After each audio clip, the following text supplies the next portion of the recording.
So this is my video 74, and I'm going to read aloud my second long poem that I wrote during two previous days. It's about the Little Mermaid. Okay, let's go. There was the little mermaid once, who liked to swim and sing and dance. She with her other sisters dwelt under high pressure, which could melt your clever brain and make it get out of the holes in your big head, your mouth and ears, and yellow nose, and even out of your eyeballs, just gouging them out on the way. There was no usage anyway for your two eyes at that dark place where their sea house stood in its grace. One day the storm was in the sea. It caused the royal ship to sink. Meanwhile the prince ate his fish stew. He drowned together with his crew. The little mermaid traveled by and saw the prince in his last dive. She felt for this nice prince at once. She didn't waste her only chance. She grabbed the guy and dragged him far, and then she gave him CPR. Her lips were pressed against his lips when she felt his hands on her lips. Then he decided on the spot, "You will be mine no matter what," and as she felt the same for him, they vocalized their sexual dreams. And he concluded like a male, "The sex is hot with your fish tail." Then she suggested with no gags, "I'll ask the witch to give me legs. She said, "There is just one condition to start upon a sexual mission. The witch will take my lovely voice, my legs, or voice. The choice is yours." The prince just argued, "Your nice singing will not fulfill my sexual stinging." Encouraged by the prince's proof, the little mermaid made her move. She only had just one last fear. "Lots of my girls have disappeared in the last few months without trace, and I'm afraid that at this pace..." The prince just stopped her. Leave the rest to me, I will complete this quest. I swear on my dead parents' grave that I will keep you, honey, safe. And that I'll find the taken ones and bring them back within a month. That all the guilty will be caught, the cases will be brought to court. And then I'll issue a decree that all the mermaids should be free and have the equal rights with us. I will achieve this in a month. She had high hopes and didn't hide it, so she went where the witch resided. And later she came back on foot. She had 2 legs, but she was mute. The wedding party soon took place. The bride possessed the fairest face. She was the slimmest and so cute. The only flaw was she was mute. His parents were well fed and tanned. He gently kissed his mother's hand. He hugged his father like a man and talked about the fishing plan. And then there was the wedding night. The prince retired soon with his bride. He carried her to the bedroom filled with the scent of sweet perfume.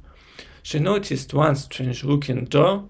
"My love, why do you need this for?"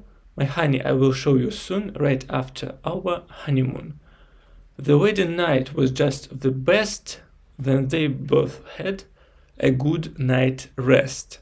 But in the middle of the night, the one who woke up was the bride.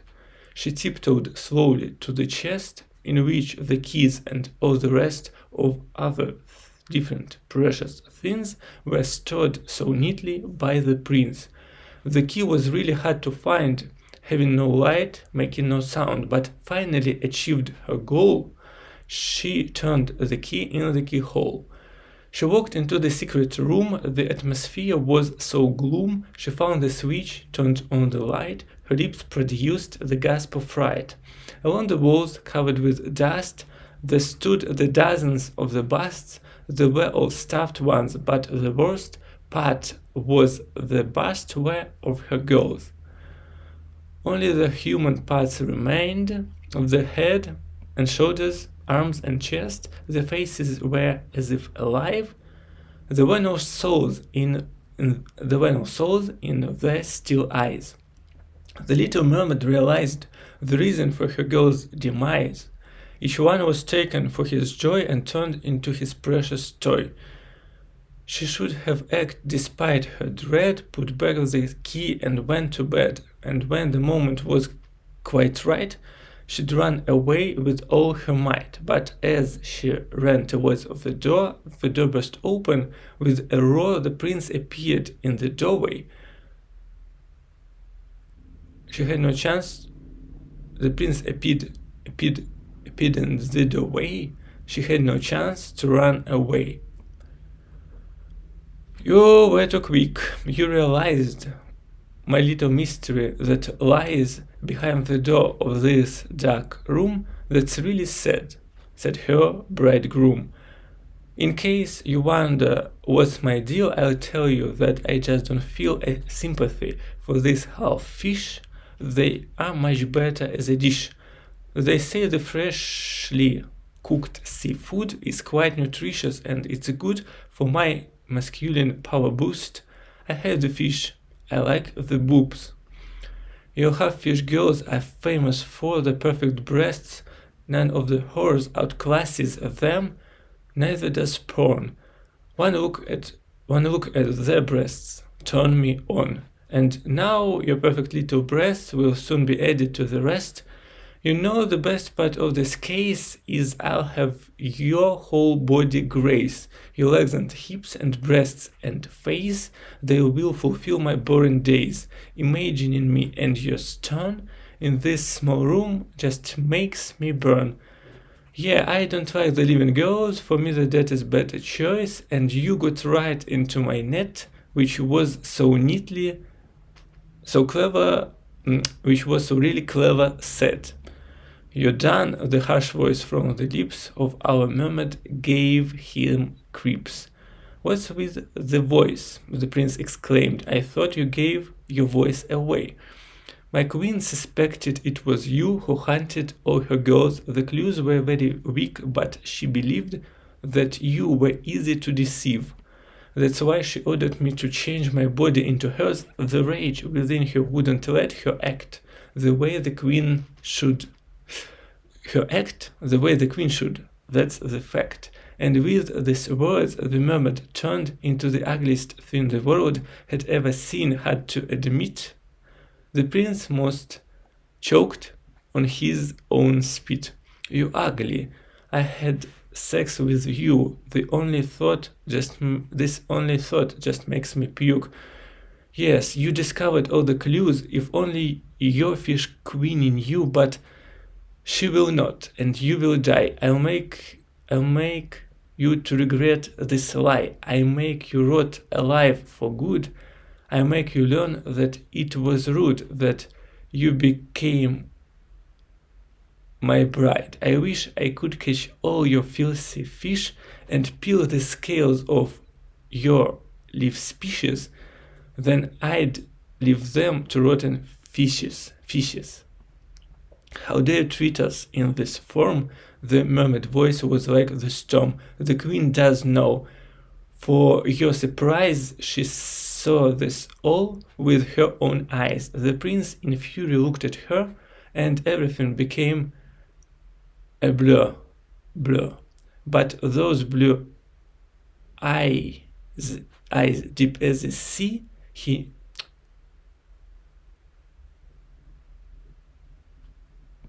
Yeah, and everything became a blur but those blue eyes, deep as a sea. I knew those eyes, he cried. I see, you were her eyes here all this time, a piece of shit, and now you'll die. He grabbed the saber on his waist and pierced the mermaid in her chest. The witch was once just a mermaid, but she decided that her fate was more than just to be some teen, and then the girl defied her queen. She was defeated and was cursed to be the ugliest, and the worst thing was she could not die until she found how to atone her sin. This is my chance to die at last. I served my queen the way I must, but now your kind will die as well. The queen will send you all to hell. With these last words, the witch's heart stopped beating and she turned to mud. The servant burst in, out of breath. Here comes the hugest wave out of breath. Here comes the hugest wave on earth. The prince rushed forward to the side that had the best view on the tide. 100 yards wave was about to overwhelm the castle grounds. There was no chance of any help. The wave fell on the shore and swept the bridges, trees, the plants and inns, the castle, all the men within. Another wave fell on the shore, and then another wave, and more. Seawater ran and ran ahead until the ground was smooth and flat. The people were swept to the sea. Some drowned, some smashed upon the cliffs. The mermaids killed the rest with ease until just one was left to breathe. The prince was lucky to survive the way he managed it last time. The little mermaid dragged him far, and then she gave him CPR. Her lips were pressed towards his lips when they both merged in a French kiss. That instant he felt her sharp teeth, and she bit off his tongue and cheeks. Then she pulled out and ate his heart, cracked his head open like a nut. She took the brain out of his skull and swallowed it with just one gulp. There was a little mermaid once. She didn't give her foes a chance. She took revenge on all those scum who brought her sisters so much harm. His castle was washed into the bay. It was the object of her raid. She gave each room the thorough check. All her girls' bodies were got back. All 100 souls were put to rest. 200 perfect little breasts. There was the little mermaid queen who liked to swim and dance and sing. Well, that's all, and it was really, really long. Yeah, and wow, it's impressive even though I wrote it myself, because as I calculated it before, there are about 59 these small verses consisting of 4 lines. So I could do some, make some efforts and create another 4 lines to make the whole 60 verses. But, well, I said everything I wanted in this poem, so that's alright for me to go with only 59 verses, and making the calculations, 59 multiplied by 4, yeah, it's 240 minus 4, 236 lines of poetry. It's really a huge achievement for me. I'm not sure that I can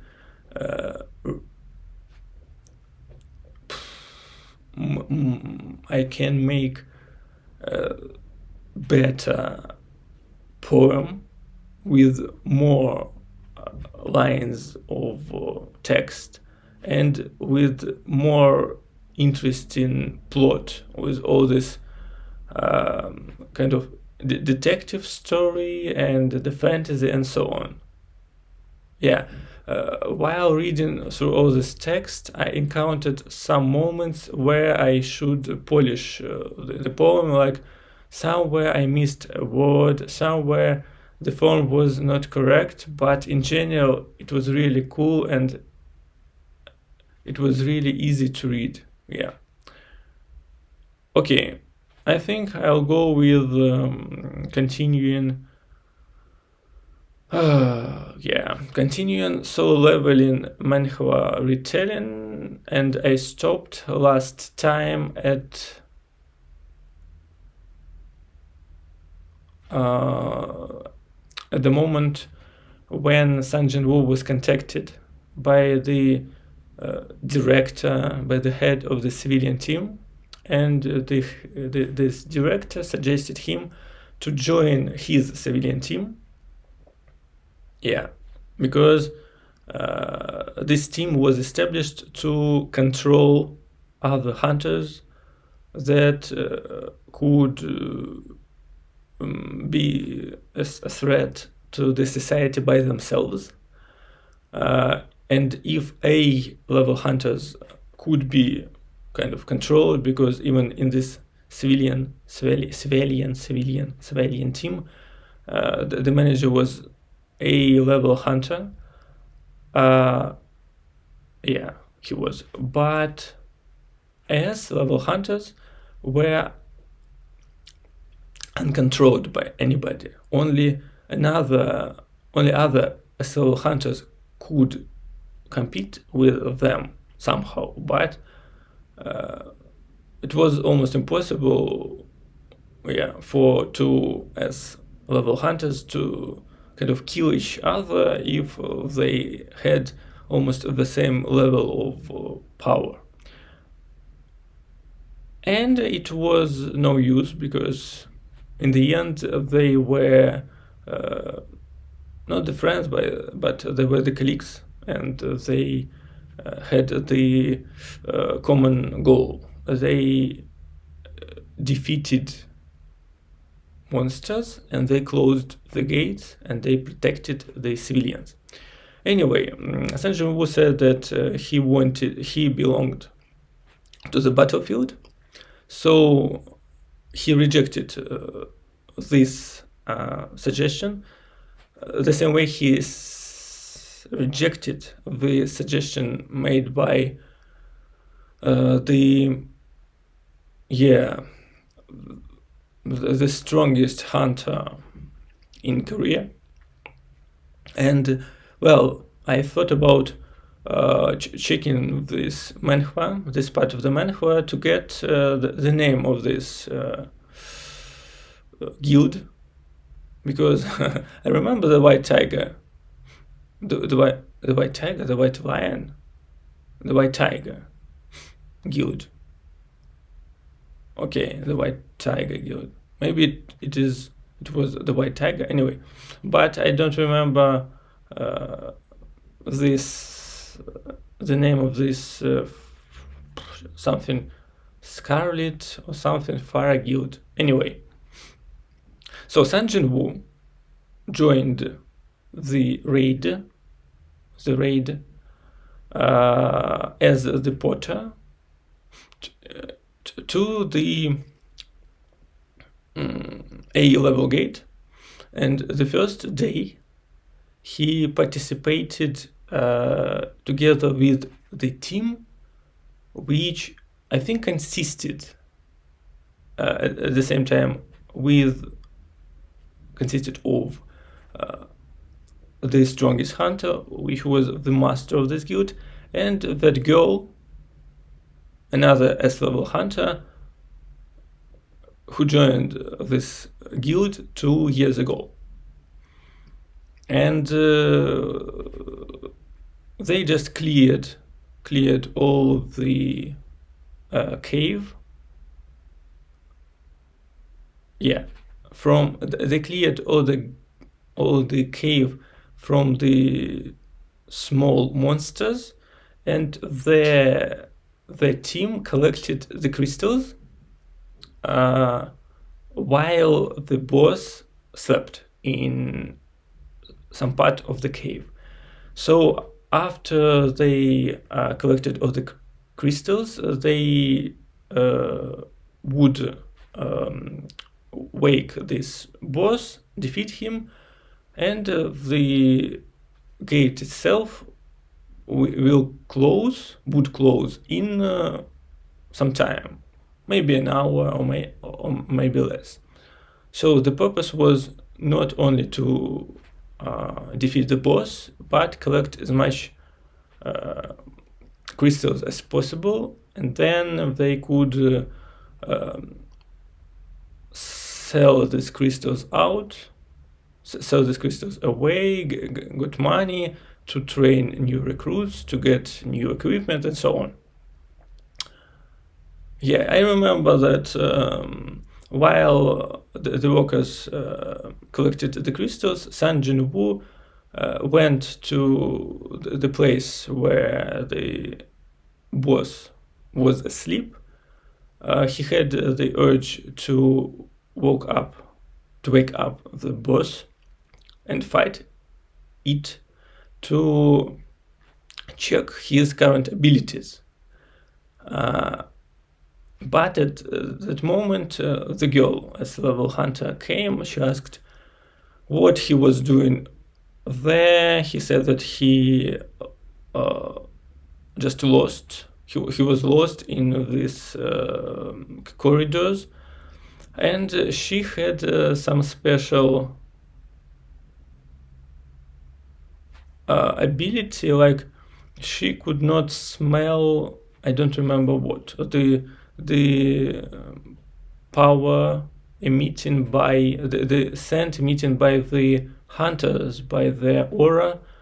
So she used some handkerchief to close her nose, but she didn't feel this smell from San Jinwoo, and this fact made her curious in him, of him. Anyway, so he successfully left the gate.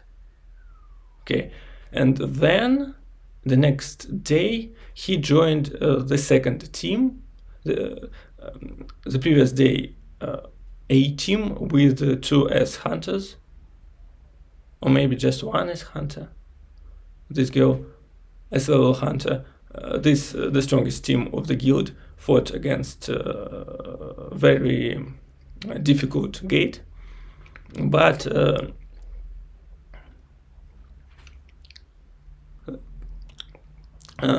the next day, there was a B team of this guild, where the highest hunters were of A level. But there were several A-level hunters, and it was really strong team. But because without S-level hunters, they were allowed to conquer only quite moderate. I think it was A-level gate, but it was quite moderate compared to the previous day. And San Jinwoo again joined it as a porter. And what else? And everyone was for some reason interested in him. Like she checked him in the night, in the evening, after she got his smell. She wanted to know who he was, that he was E-level hunter and so on. And the manager of the civilian team informed his director that San Jinwoo joined the team that went to the to the A-level gate. The director thought that Sun Jin-woo lied about not joining any other guild, but then he learned that Sun Jin-woo went as a porter, and it was,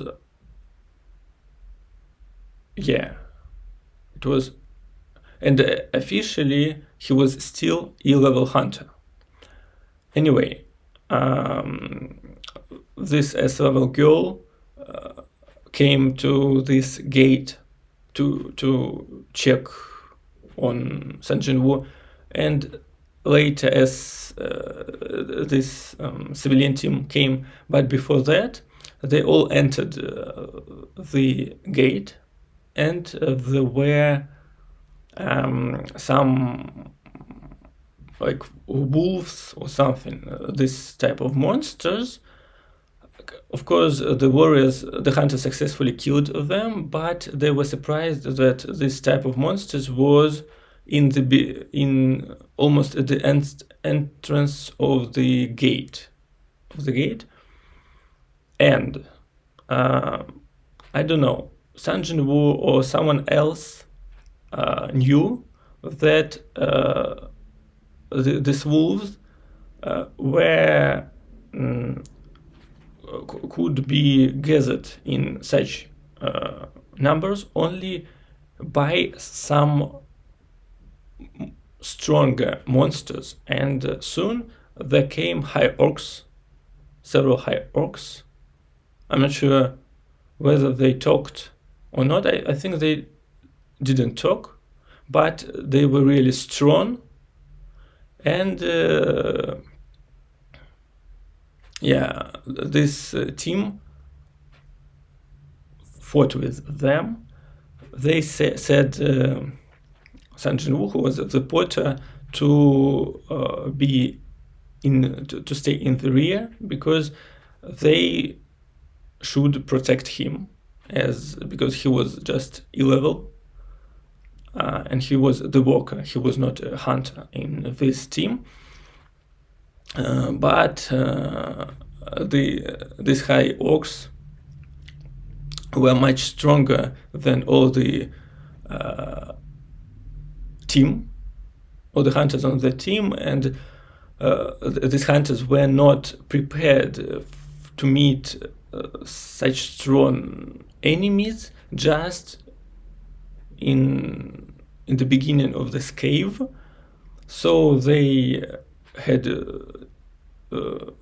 they took lots of damage. Like, I'm not sure, maybe the boss or some other warrior, the orc just cut off his left hand, but the mage, A-level mage, restored his arm,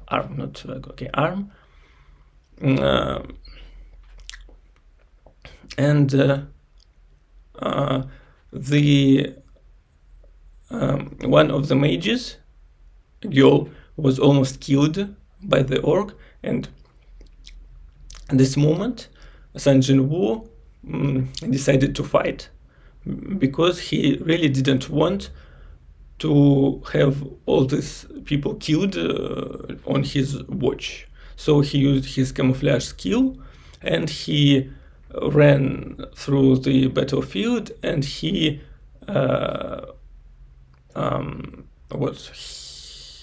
cut small cuts on the legs, bodies, arms of the orcs, and he weakened them.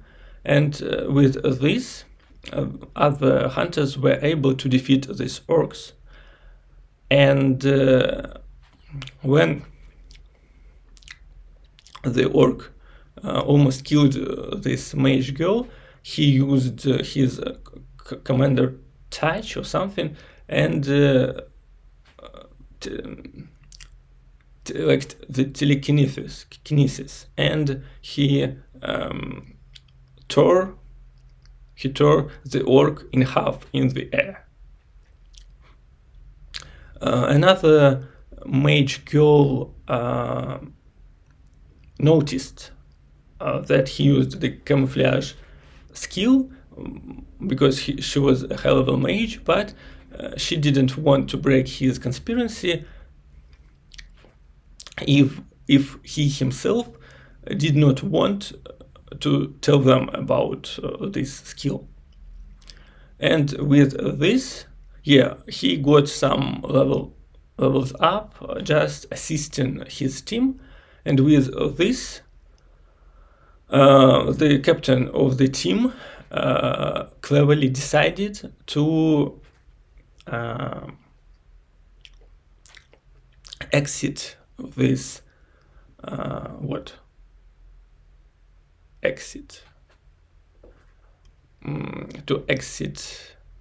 to leave this cave and call the A team with 2 ice hunters, because it was really the task for the S-level hunters. Of course, he wanted to clear this cave by himself.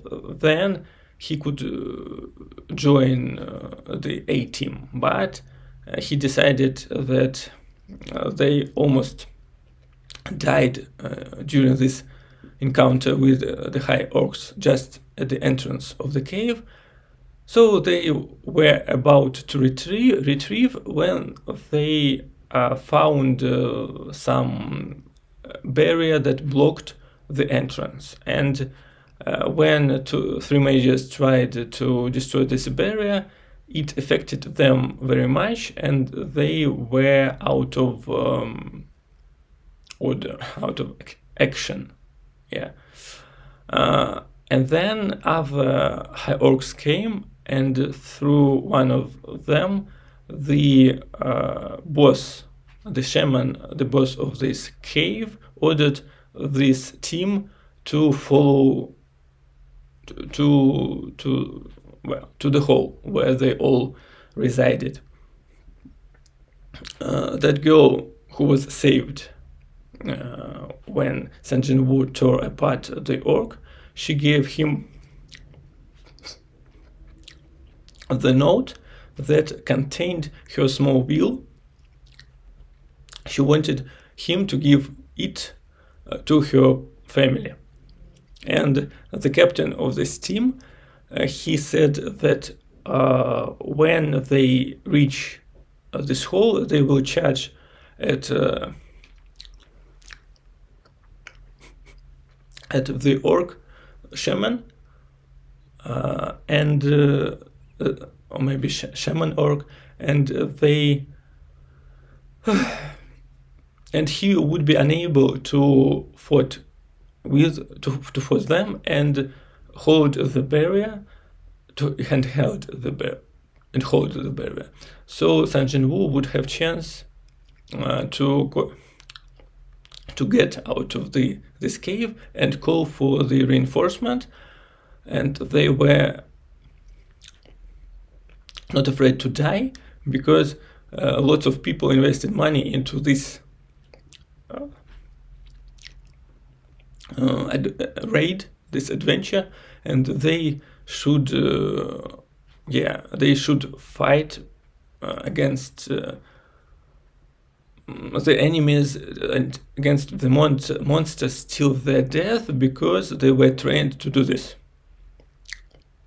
So in the cave, in the very huge space, there were kind of 100 of high orcs, or maybe more, and there was a shaman with four guards, very strong orcs. So the captain charged at this orc, but he could not even pierce the barrier that protected the shaman. But shaman used his own telekinesis, and he kind of threw the captain to the ceiling, then back to the floor, back to the ceiling, to the floor. And at this moment, Sanjin Wu interfered. He grabbed the captain in the air and pulled him and took him far to the entrance into this hall, and he asked the captain for the permission to clean this hall by himself, even though the captain's guild paid huge money for this raid. And to prove that he could do this, Sun Jinwoo used his command-attached telekinesis, and he took one of the guards of this shaman and do the same thing with him as the shaman did had done with the captain. Sun Jinwoo he hit the orc against the ceiling, then against the floor, then against the ceiling, against the floor, and against the ceiling. And the captain asked him, pleaded him to save his own his people, his team, and with that, Sun Jinwoo came into the confrontation with the orc. They had some talkings, like Sun Jinwoo said that he was a very bad match, the worst match for the shaman, but of course they were the worst. It was the worst match, but of course not for him, but for the shaman. And with this, he called forth his shadow army, and they all came out, and then this fight began between his warriors and the orcs, and he ordered to protect humans. So the four guardians of the shaman fought against Sun Jinwoo, and I think the bear, the tank shadow, and Igris, they all fought together against these high orcs guards. And at some point they defeated the guards, and then the shaman confronted Sun Jinwoo himself. But first, Sun Jinwoo created more shadow warriors out of the high orcs. He said his slogan, "Arise," and these shadow orcs appeared, and they fought against the flesh and blood orcs. Then shaman asked him about, are you a player? But again, the system did not give him the opportunity to vocalize this word. But what else? And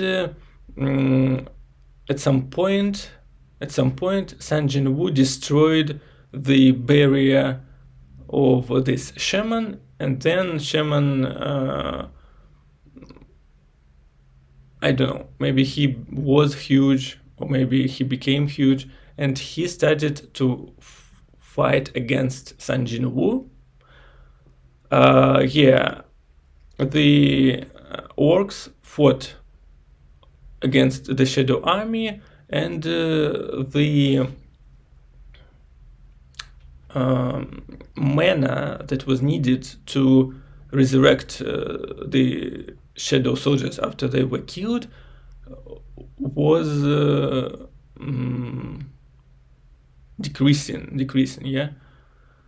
So Sun Jinwoo needed to, because shaman used his fireballs, and he destroyed lots of Sun Jinwoo's shadow army. So Sun Jinwoo wanted to kill Shaman so that the rest of his Shadow Army could kill the orcs in the cave.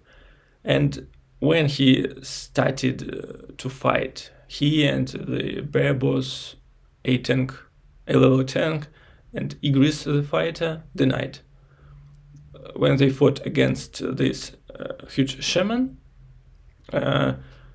S-level girl finally reached the gate. She was without her usual sword, so he just took the pickaxe as the weapon, just to fight with something. So she saw lots of killed orcs at the entrance, and then she went towards the hall. And the civilian team came as well, and this A-rank manager felt the huge, I think, huge mana level emanating from the cave. He made the evaluations, and he concluded that it was a level cave of the highest level. So he went into the cave with his team as well. And Sun Jinwoo used his daggers to fight against the shaman, but they were too small to give this giant some significant damage. So he just smashed the shaman in the face, in the head, with his bare hands. Shaman fell, and then his team, the tank, the bear, the knight, they all just finished this shaman.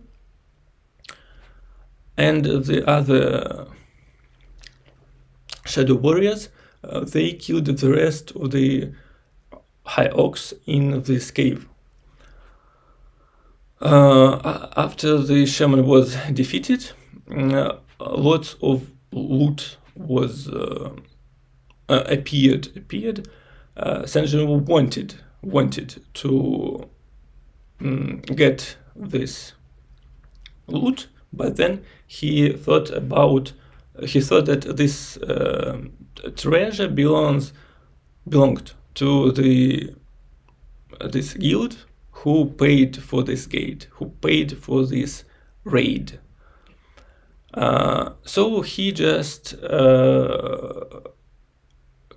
created some shadow warriors from the high orcs, and he summoned the shaman himself. The shaman came in much smaller form than it was when it was alive. Sun Jinwoo named him Task because naming gave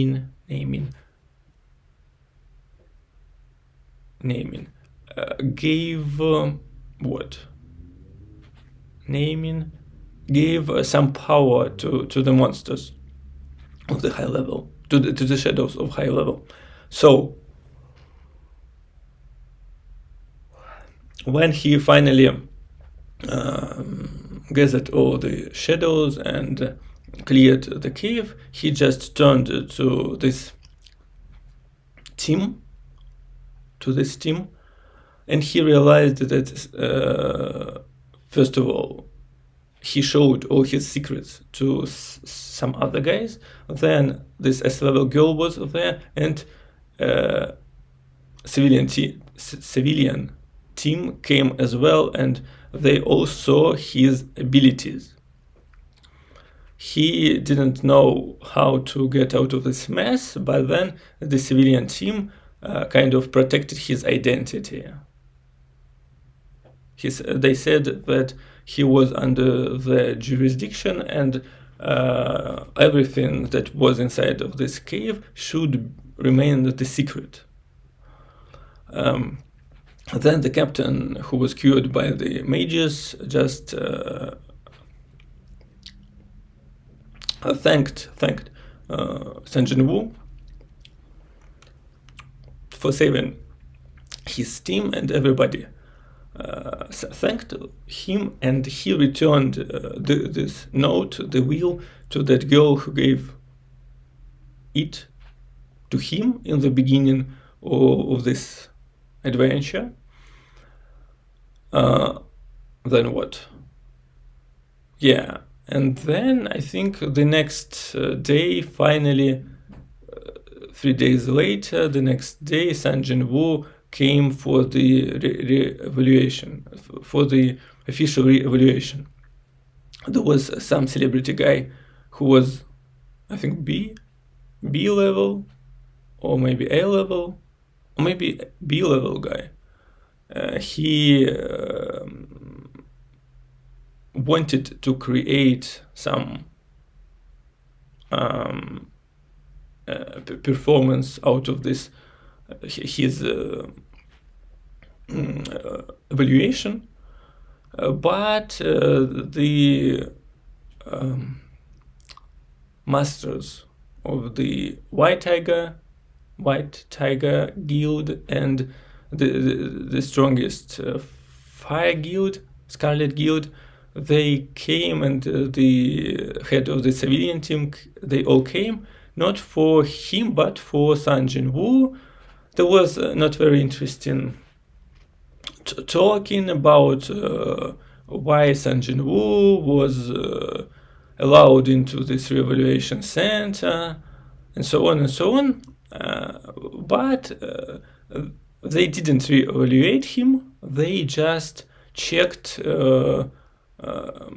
what was his class, like, because he could summon lots of shadows, and he demonstrated this.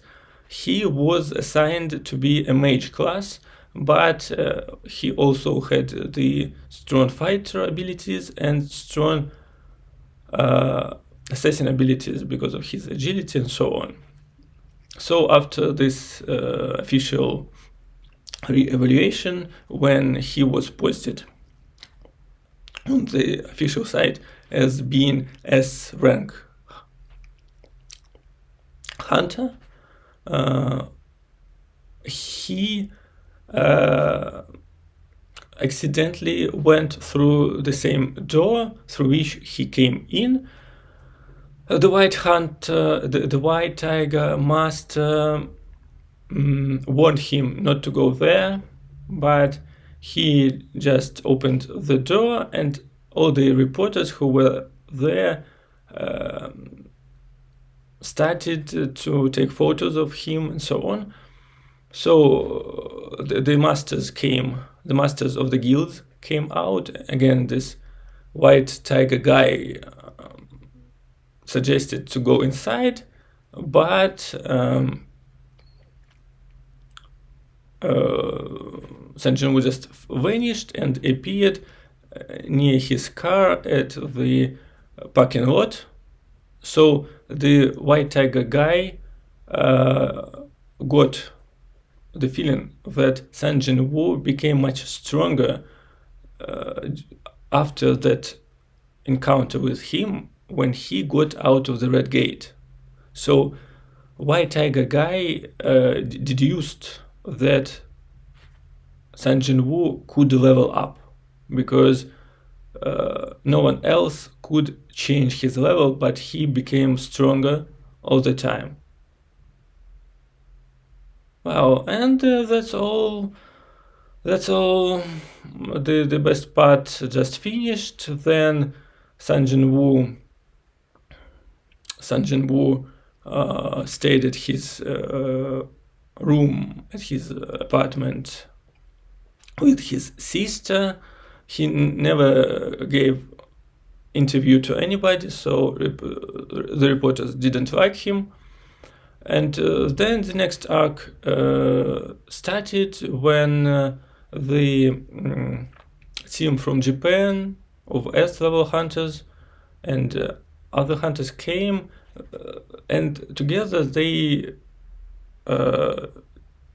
planned to make the raid on some island where the insects, these ants lived.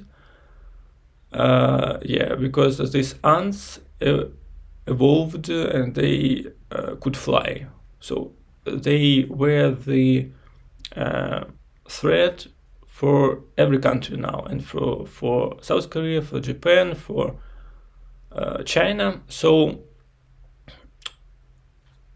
these Japan hunters had this sparring session with Korean hunters, and at some point the best S-level hunter of Japan fought against Sun Jin-woo, and Sun Jin-woo almost killed him because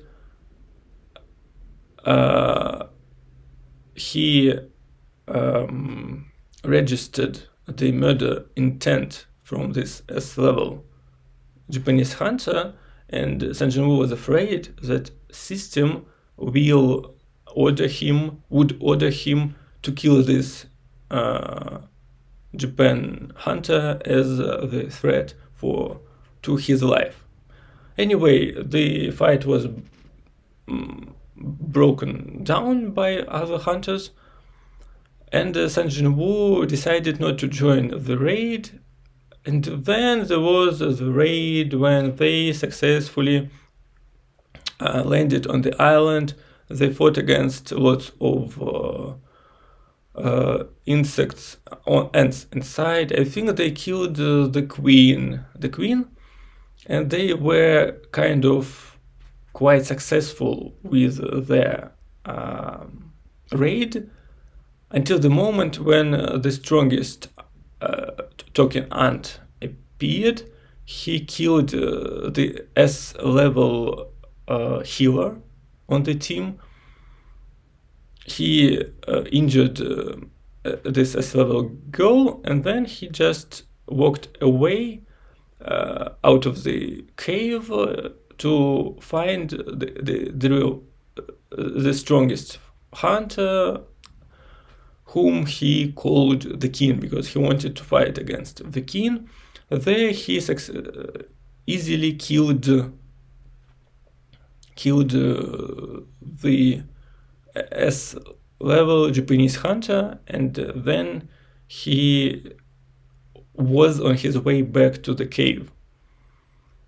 Sun Jin-woo registered that all other hunters were in a very weak position after he killed the S-level healer and damaged and hurt the girl, the white tiger master himself, and so on. So Sun Jin-woo just performed the exchange of the shadows and teleported to this island, and everything was filmed and broadcasted to Japan and to South Korea, but with some lag in about 5 minutes, so they could do the editing. But when all this the strongest insect appeared and he almost wiped out the whole team, they stopped the broadcasting, but people wanted to know what was happening on the island.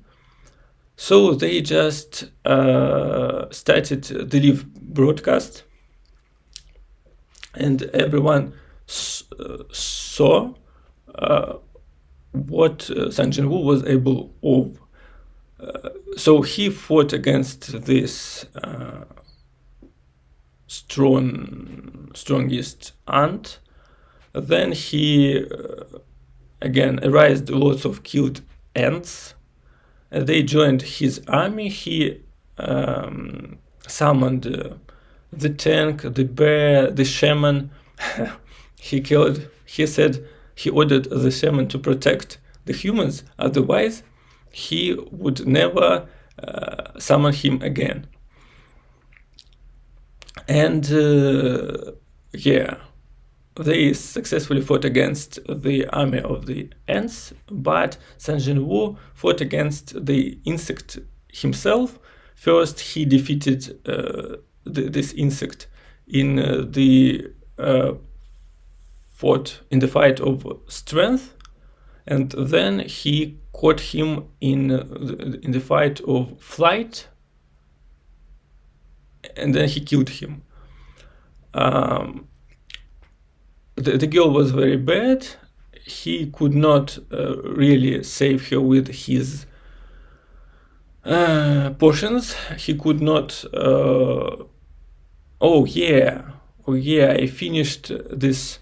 I jumped through this arc when he cleared the rest of this fire dungeon. He got the dragon shadow as the vehicle, and he created the potion, and his mother resurrected. He woke up from the internal slumber, and after that he went for this island. So what? Yeah, he thought about taking the girl and flying on the dragon, but she could die in mid travel. So he switched off the camera, and he resurrected as level healer. And this healer,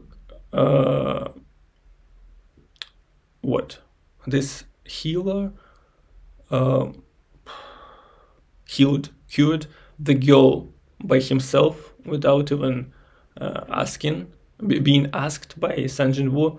And then the White Tiger Master, who was the friend of this healer, he asked Sun Jinwoo to kind of return the healer's soul to the world of the dead, because the healer was always the peaceful guy, and he even retired from being a hunter because he didn't want to fight. So Sun Jinwoo just released his shadow, and all the hunters were evacuated on the helicopter. Sun Jinwoo returned back to this cave. First, he resurrected the queen. Maybe later. First he resurrected this strong ant, and this ant could talk. So it was the intelligent ant, because he could talk before being killed, so he could talk as the shadow. The ant said that the queen was the leader of the ants, so Sun Jinwoo decided not to have the other leader of his army, but he ordered this Beru, this name he gave to the strongest ant, to kill all the insects that were in the air at this time, and their team of Korean hunters and Japanese hunters, they killed only about 4,000 these insects, but there were 4,000 insects more in the air, and some of them reached South Korea, others reached Japan or China, and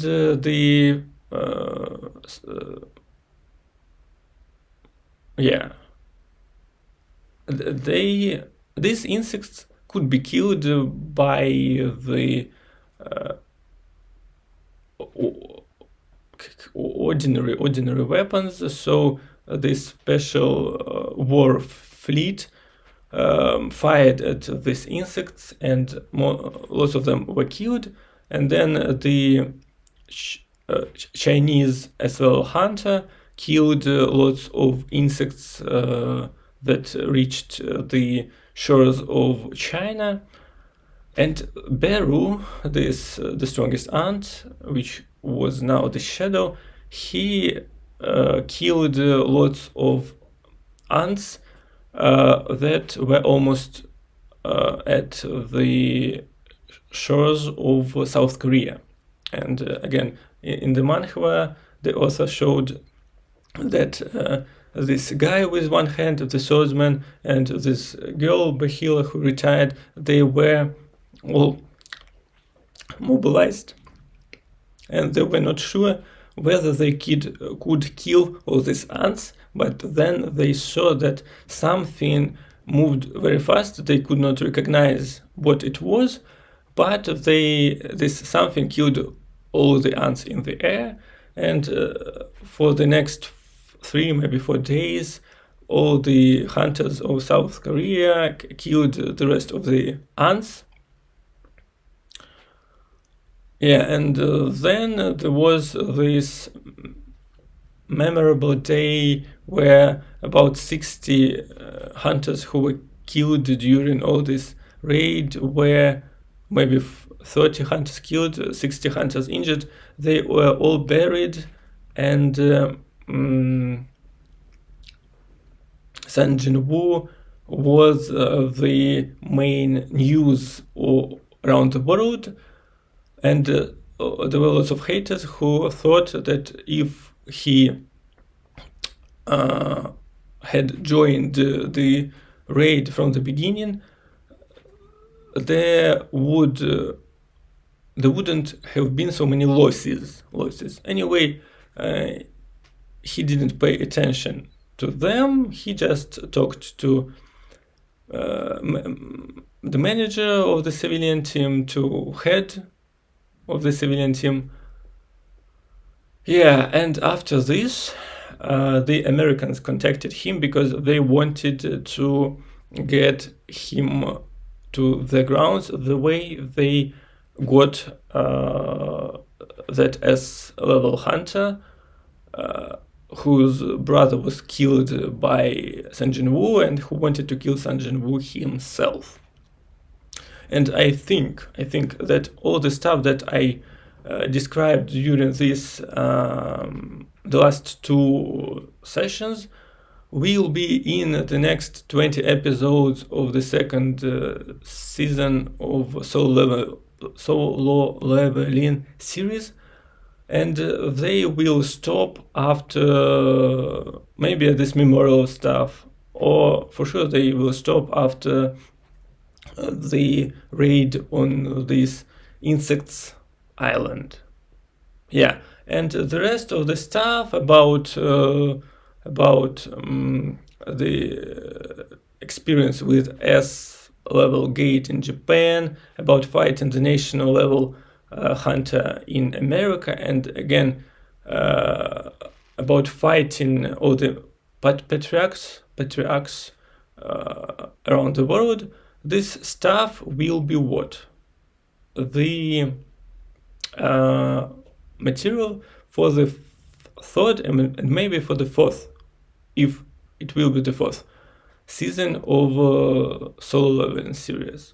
And with this, I think I talked about an hour, and I think I could stop with the recording for today. And this is the end of vlog 74.